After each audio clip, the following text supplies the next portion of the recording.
Om Namo Bhagavate Vasudevaya.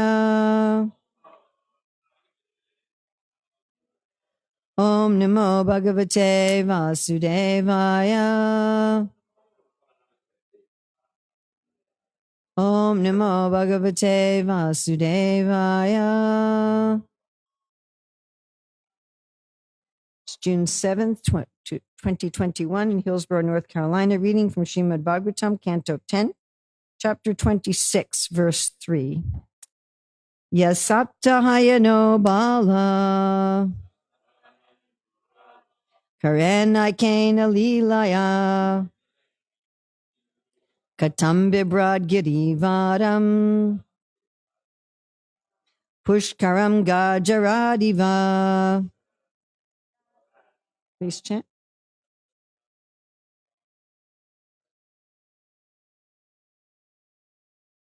Yaha, who, Saptahayana, 7 years of age, Balaha, a boy, Karena, with a hand, Ekena, one, Lilaya, playfully, Katam, how, Bibrat, he held up, Girivaram, the best of mountains, Govardhan,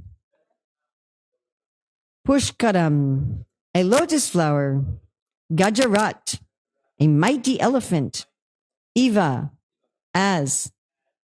Translate BBT translation. How could this 7-year-old boy playfully hold up the great hill Govardhan with just one hand, just as a mighty elephant holds up a lotus flower? There's no BBT purport, but we're going to go to Sanatana Goswami's, which is just repeated by Jiva. So we're just going to read Sanatana Goswami's. Tika. He is only 7 years old. He held up with only one hand, not even changing hands, the heaviest varam of mountains, and so casually. And he held it up and remained in that position. How could he do this? They express astonishment, since it was impossible. An example is given to show his casual lifting of the mountain. It was like an elephant lifting a lotus. This indicates the scene was most beautiful. Therefore, he cannot be a normal child. In Vishnu Purana, it is described that he began to herd the cows in his 7th year on coming to Vrindavana in the summer. Kalena gachata tautu saptavarsha mahavraje sarvasya jagata palo vatsapalo babuvatu. The two boys, protectors of the universe, in time becoming 7 years old, began herding the cows in Vraja. Sridhar Swami explains that this means, quote, the herders of calves in time became 7 years old and became capable of herding the cows, unquote. This is because previously it was said that the two boys were herding the calves only. According to Vishnu Purana, in that year or the next, they played during the monsoon period. Then Krishna subdued Kaliya. Then Denuka and Pralamba were killed. Then he lifted Govardhan in the autumn. He would then be 8 years old. This is contrary to what Bhagavatam says in this verse. Thus, Vishnu Purana describes the pastime in a different kalpa. This solves the contradiction. According to Bhagavatam, Krishna and Balaram were still in the Praganda age when Krishna lifted Govardhan.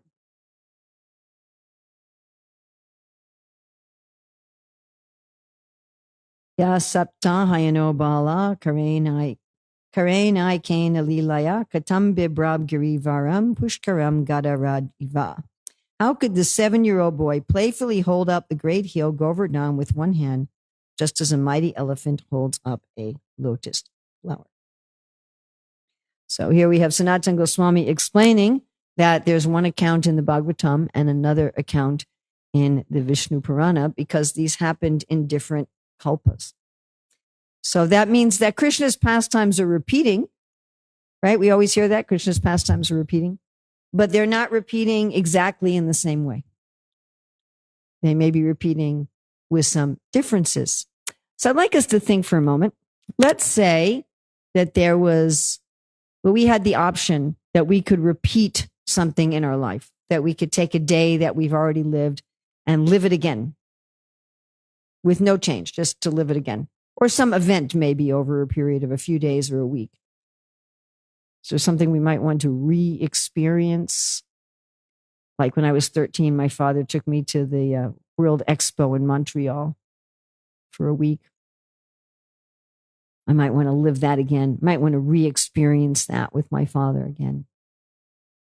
Or I was thinking, the day Prabhupada gave me Gayatri Mantra, I might want to live that again. My father became a life member that day and went on a morning walk with Prabhupada. That might be a nice day to live again. So maybe we have some time in our life that we'd like to relive. I was thinking that days I gave birth to my children, those were really nice days. I might want to live those again. So we might have some times we would want to re-experience. But we might also have some times that we would like to re-experience with some changes, huh? We might say, well, yeah, I'd like to re-experience that particular thing, but I'd like to have left 10 minutes later. Or what I would have liked not to buy the ice cream. Or I would have liked to bring that friend with me. Right? Or I wish I would have said this. Right? I was just thinking, somebody asked me something the other day, and I was thinking I should have just said, oh, wait, let me ask somebody first instead of just responding. Could have done it differently. I would have liked to have some variety there. So maybe we have some things like that. I'd like to relive it, but with some changes. And then there's something completely new that we haven't done that we'd like to do. Do we have something like that? Well, I haven't done this yet. What do they call that? The bucket list, what you want to do before you die that you haven't done yet. So somebody wants to climb a mountain or whatever, visit the Great Wall of China, eat some particular food or something, somebody may have some desire that they want to do, or maybe we have some desire in service. I'd really like to start a restaurant, or like to distribute 1,000 back to Godheads, or something we haven't done yet. Like when I was traveling all the time, I used to tell people, somehow or other, go to a Janmashtami at Bhaktivedanta Manor. And go to some festival at New Vrajdam in Hungary while Shivaram Swami's still on the planet. I said, you got to do those two things. I said, you got to go to the flower festival in Chaupati in January. You haven't lived until you've gone to those. So, we may have something like that I want to do.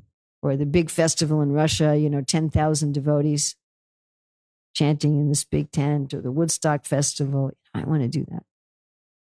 So why do we feel like this? Because Krishna feels like this. Krishna has pastimes that he likes and he wants to do them again. You find this with little children. Like you take a little child, you throw them up in the air and you catch them. And they say, again. You throw them up in the air and you catch them and they say, again. For really little children, you don't need a lot of books for really little children because like under the age of 5, you read them a book and they say, read it again. And you read them the book and they say, read it again. Right? When I used to run a nursery school, we didn't have very many Krishna conscious books then. And so we were reading the same books over and over and over and over and over again. And the children loved it. Okay, we're going to read the Agasura book. Right? So Krishna's like this. He says, I liked that pastime. I want to do it again. Can I do it again? But he also says, can I do it again with a little change? Right? So Krishna has this ever fresh variety that he's always doing something new. And then he's also repeating things as if they're ever fresh. And then he has variety within the repetition. He has all three of these. So he does new things. He does exactly the same thing, but it feels new. And then he does the same thing with a change. Something about doing new things Like it said that Durvasa Muni gave Srimati Radharani this benediction that everything she cooked would be like nectar. But it says that she never cooks the same thing twice. That she always cooks something new. Right? And I can't remember the source, but I've heard that the Cowherd Boys, they always play a different game, a new game. So there's always something new happening. Right? We like that, something we haven't seen before, something exciting, something mysterious. Isn't it?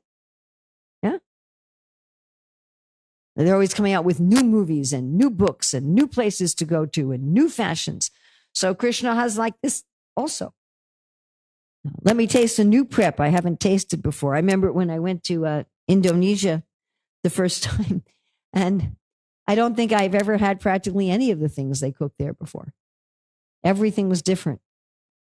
And I would eat something and I couldn't even put it in a category. I couldn't even say, well, this is a savory or this is a sweet or this is a sabji. I didn't even have a way to categorize it. You know, completely different textures, completely different tastes, different combinations of things, different kinds of ingredients, or what they could do with tapioca, which is their staple. Like we have wheat as our staple. They have tapioca. Make all these incredible things with tapioca. So, you know, Krishna likes that.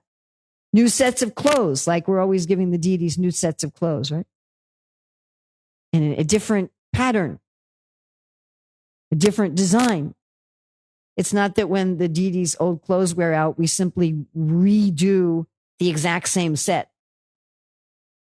Right? We have a different set of clothes. So Krishna likes this, and it's got ever fresh pastimes that surprise even him.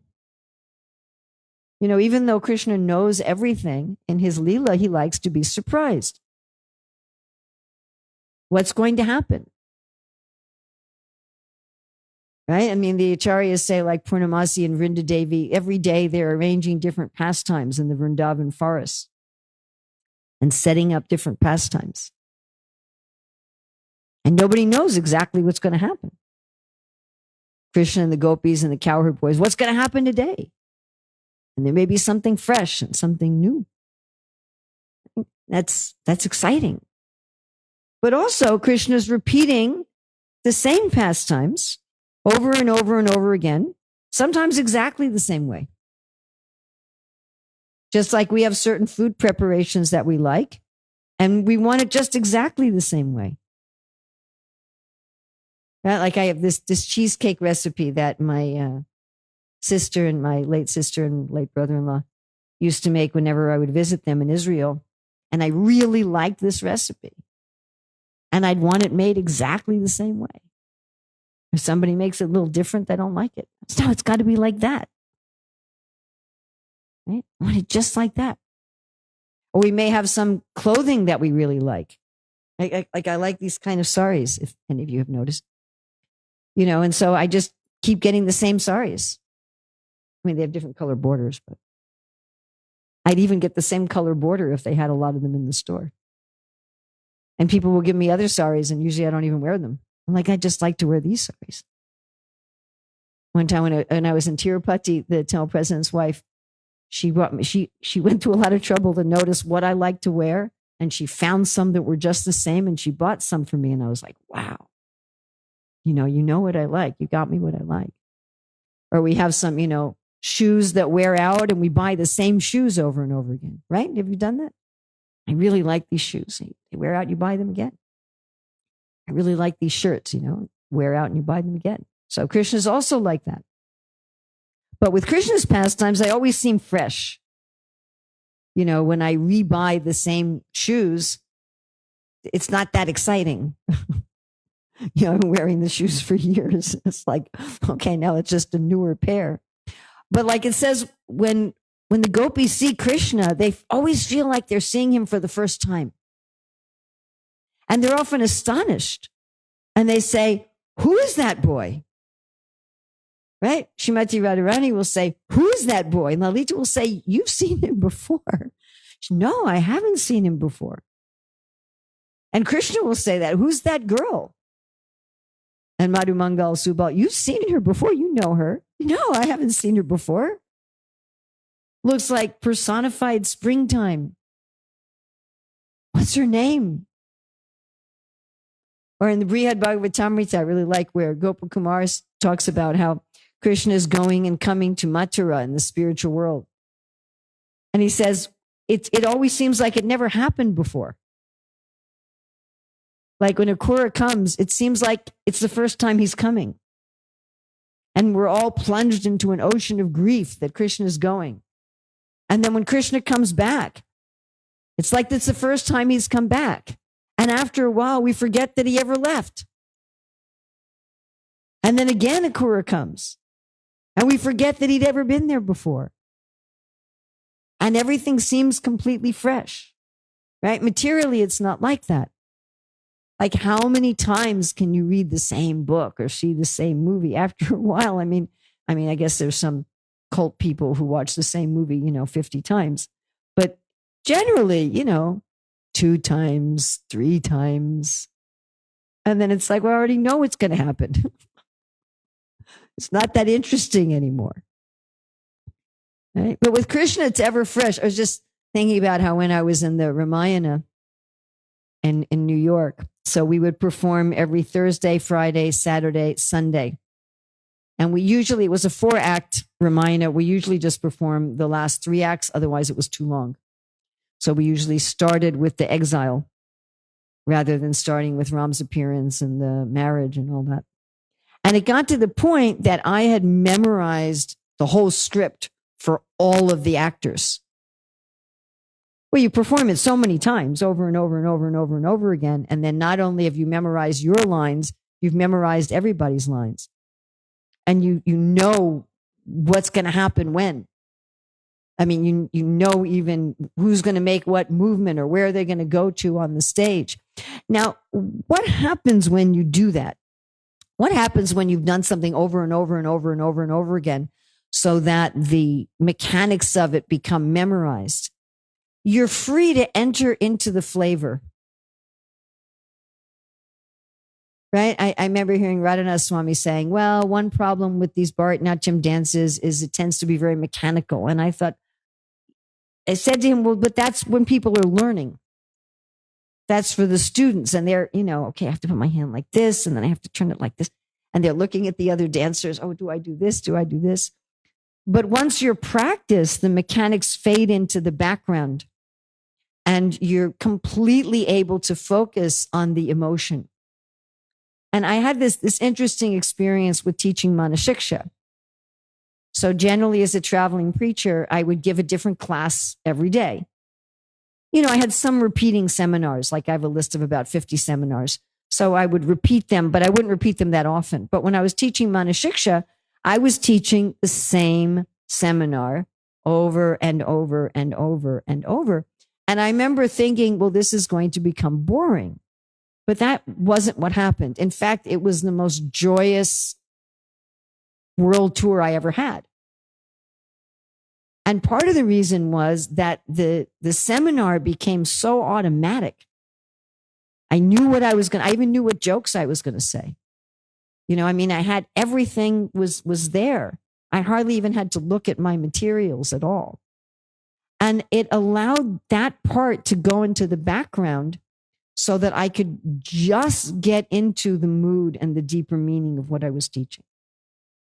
I didn't have to think about, like this class I'm giving for the first time. So I have to think about, okay, what am I going to say next and what's on my list? And I have to have my notes here. Right. So when Krishna does the same pastimes over and over and over and over and over again, it allows for this ever freshness. And if we think about it also, like I said, there's things we'd like to repeat. And there's things we'd probably like to repeat just as they were. They were already perfect. You think about like Ram and Sita getting married, or Rukmini and Krishna getting married. People love a wedding, at least some people. But then it's over. You spend the 10,000 or 20,000 or 50,000, or some people are spending 50 million on your wedding. And then it's over. The flowers fade, and They just clean it up. But Krishna gets to do it over and over and over and over and over again.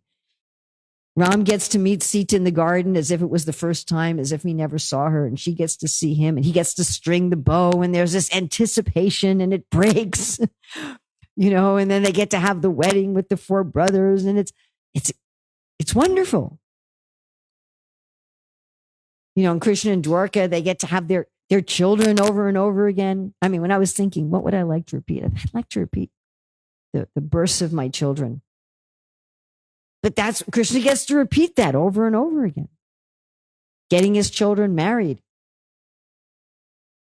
in Dwarka. Right? Or killing some demon.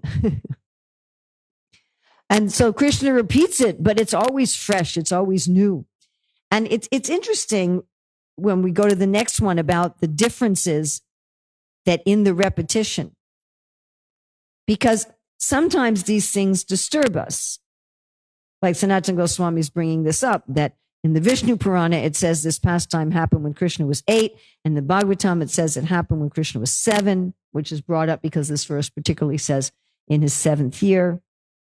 And many times devotees become disturbed by this. Well, wait a minute. Here in the Bhagavatam, it says this, and in this Purana, it says that. And this Acharya explains the pastime this way, and that Acharya explains the pastime that way. And what really happened? And my good friend Srimati in Vrindavan said to me, Urmila, Leela is not about the plot. It's about the bhav. It's about the emotion. The plot is just like the scaffolding for the emotion. And the emotion can come out in different ways. So Krishna sometimes likes to do the same thing, but changed up a little bit. Okay, I want to repeat getting the frozen yogurt, but this time I want to get mango instead of strawberry. Or this time I want to look at the ducks first. Or this time I want to take this friend. And so Krishna repeats, or let's do it in another order. Let's first go shopping and then go to the park. So the Vishnu Purana has another order where Krishna does it in another year. Or just like the Lalita Madhava, where the gopis expand into the queens. Radharani goes in the sun planet, then she comes down as the daughter of Satyajit, and Chandravali gets taken and becomes Rukmini. And so our acharyas say that happened once. That it's not that every time the Dwarka queens are the same gopis. So, one time the gopis thought, hey, we do want to go to Dwarka with Krishna. We do want to go to Mathura with Krishna. Right? Like usually we hear the gopis are saying, I think Aditya Narayan Prabhu was talking about this on Friday. Why don't the gopis go to Mathura? It's very close. But sometimes they do want to go. And they expand as queens and they go. Let's do it that way. Or different personalities play different roles. Like in Chaitanya Charitamrita, Prabhupada has a purport where he said only one time did Jai and Vijay come from Vaikuntha to appear as Shishupal and Dantavakra and Hiranyakashipu and Hiranyaksha and Ravana and Kumbhakarna. He said the rest of the time they're actually demons. So sometimes Krishna likes to kind of have this play fight with his devotees who appear as demons. And sometimes Krishna likes to kill real demons. I mean, I was thinking about it, like people like to watch some fictional theater of killing a bad guy who's really just an actor, right? There's lots of fictional theater and film where the good guy kills the bad guy, but they're all just actors. But we also like to hear about really good guys killing really bad guys, right? We like to know that they're real, Osama bin Laden gets killed and yay, Hitler gets defeated. We don't always just want it to be actors. So there's different jivas who take different roles. And again, the pastime may be quite different. And so that's one of the explanations of these differences is that they happen in different kalpas. So that way you have kind of both. You have the new thing that never happened before combined with the thing you did before that you really liked. Because we like all that. We like repeating something exactly the same way. We like new things that we've never done before. And we like repeating things, but with some changes. Right? You make the same savory, but a different chutney. Let me make a different change. Right? I was talking to Maharaj about his cooking. Right? He had this cooking video that my daughter edited. And I said, so you eat the same thing every day? He said, well, sometimes I use spinach instead of kale.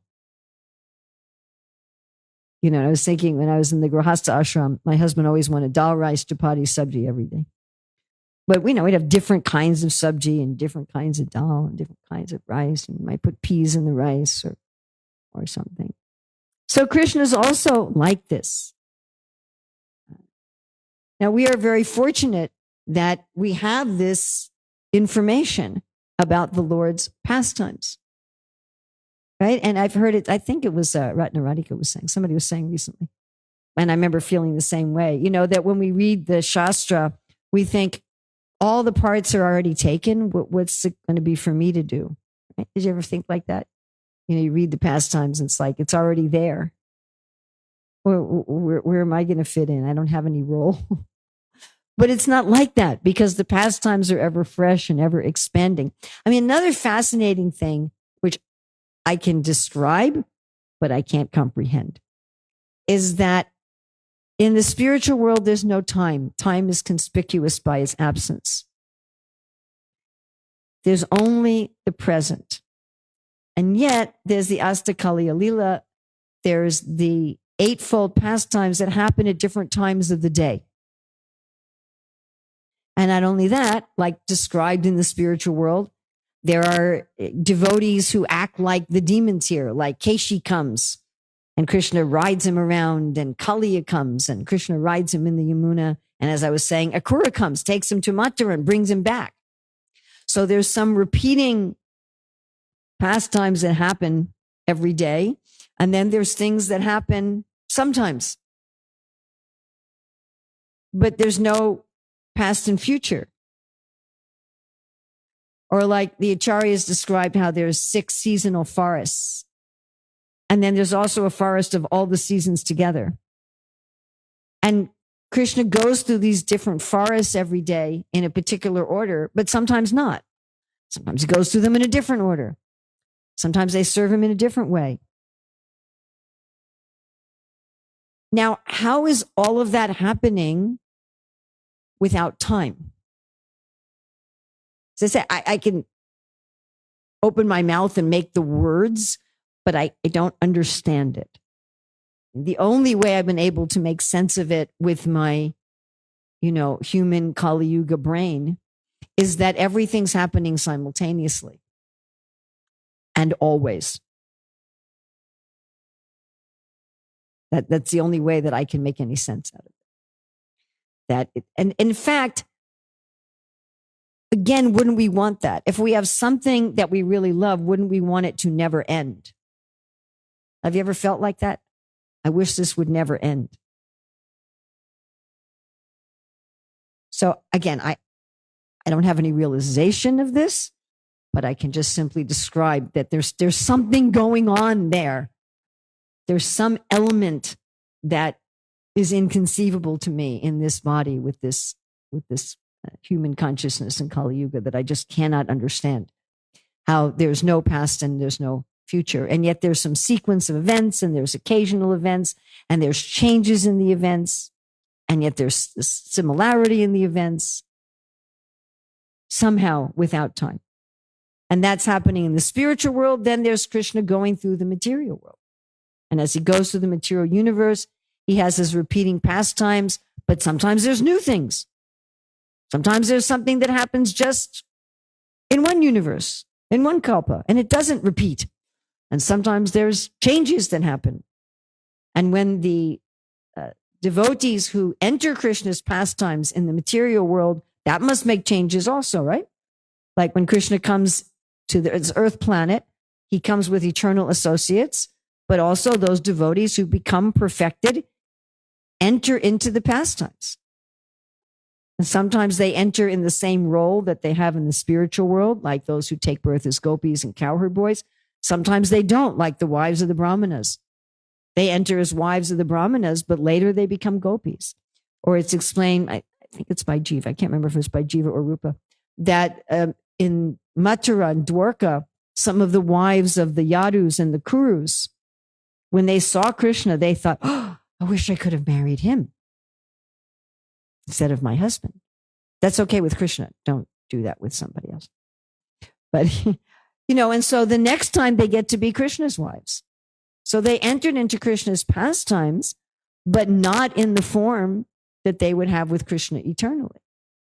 It was like a stepping stone. Right? And there were so many beings who come into Krishna's pastimes when he comes in the material world at different levels of advancement. And so this is going to change the pastimes, right? Then Krishna goes to another universe and there's more entities that are more living beings that are joining his leelas, having become perfected through sadhana or through mercy. And then there's going to be there's another person there. There's going to be other aspects to the pastimes. And there's different jivas who decide that they hate Krishna and want to kill him. Or that they're going to be antagonists in different ways. So you have Krishna's pastimes going on in the material world eternally in all different flavors, and Krishna's pastimes going on in the spiritual world in all different places. So this fulfills the desire of Krishna and of ourselves for two opposite things. We all like some sense of stability and order. Everybody wants some sense of stability and order. Like with raising children, most children like to have some kind of order in their lives. Like if you want kids to go to bed peacefully, you have a bedtime ritual for your kid. We're going to give you a bath, then we're going to brush your teeth, then we're going to read your story, then you're going to get into bed. And we all like to have some measure of stability, some measure of peace, some measure of order. But we also like some adventure and some surprises, right? And each of us has kind of like a different mix of what we like. Some people mostly like adventure and mystery and surprises and a little bit of stability and order. And some people mostly like stability and order and a little bit of surprises. Like I was visiting a friend of mine and he said, my wife doesn't like surprises. So whatever you're going to do when you're here, make sure it's scheduled and we decided ahead of time. Right? And then I've been with other people who say, so what are we going to do? I don't know. We'll decide this afternoon.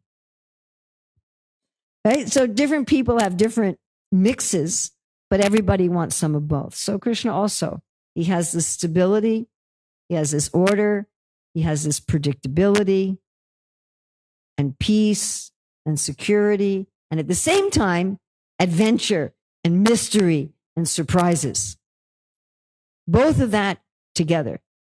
Scary and mystery and what am I going to do? My friends have gone into the mouth of Aghasura. What will I do? And order. Well, we've done this many times and killed the Aghasura demon.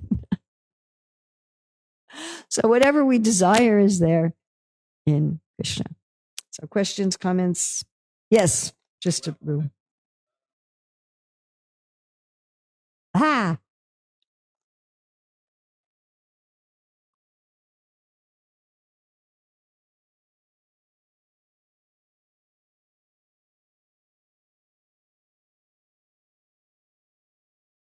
Yes, that's right.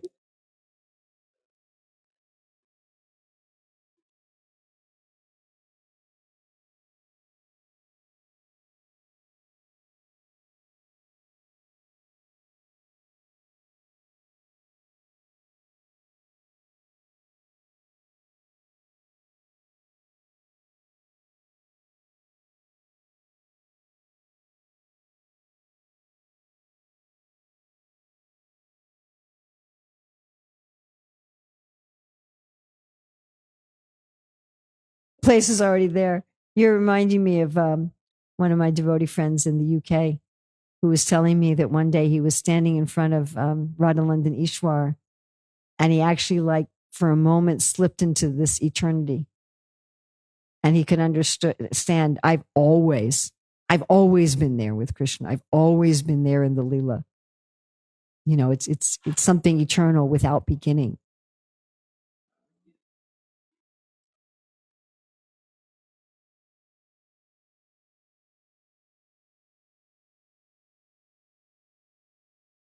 But that's what you're saying is one reason why Srila Prabhupada tells us don't talk about fall down. It's one of the main reasons that he'll say don't discuss this. Just get out, get to your proper consciousness. And there's one purport where Prabhupada says the Supreme Lord knows how and when it took place. But he's like, don't talk about it. Don't discuss it. And one of the reasons is it's beyond time.